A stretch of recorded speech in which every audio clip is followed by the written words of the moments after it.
The turnout for the Fight for 15 march was the biggest yet. Thousands filled the Boston streets from Huntington Avenue to Chinatown. I'm here to get a minimum wage of $15 an hour because I know I'm worth way more than what I'm making right now. This march means so much to me because I work with a bunch of people who deserve a lot more than what they're making right now. We're a bunch of hard workers who are making, like, some of us just make minimum wage, some of us are doing all we can to get this company going, but I feel like we're just getting ripped off with the little change that they're giving us at the end of the day.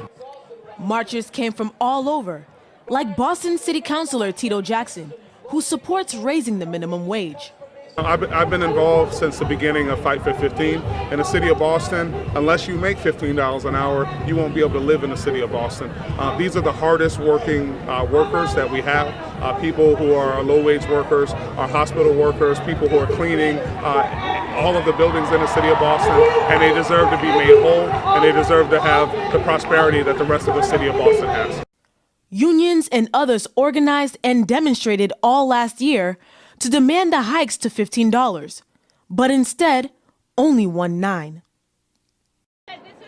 Northeastern students and professors also marched to demand better wages for adjunct professors.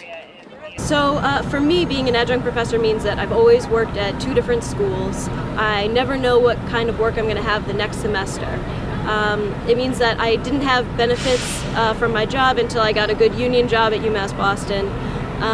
And it means it's really hard to plan for the future, and it's hard to stay committed to one institution because you never know what kind of work you're going to have coming up.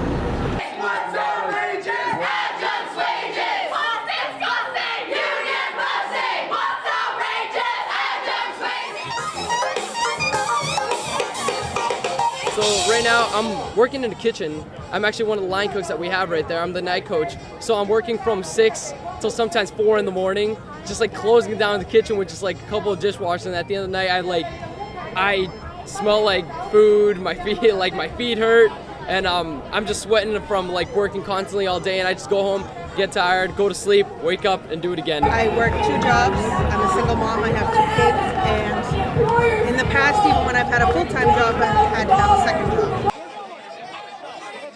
Somerville should care because in Somerville, we have a growth of so many low-wage jobs, whether it's all the retail outfits at Assembly Square, the restaurants in Davis Square, we got Target, we've got the supermarkets, we've got 5 or 6 supermarkets. But, you know, we have an awful lot of low-wage workers in the city. We even have municipal employees that make less than $15 an hour. So this is an issue for Somerville as it is an issue for Boston or Massachusetts.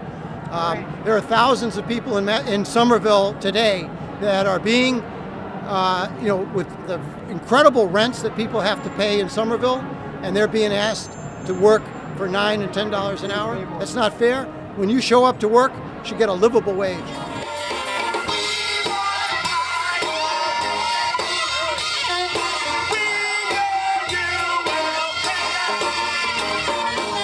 On April 15th, more than 60,000 people in 200 cities continued the Fight for 15.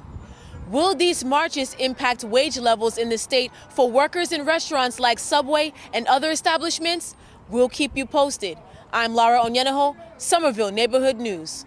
To learn more and to see photos and news coverage from across the nation, check out the Fight for 15 website, fightfor15.org/April 15th.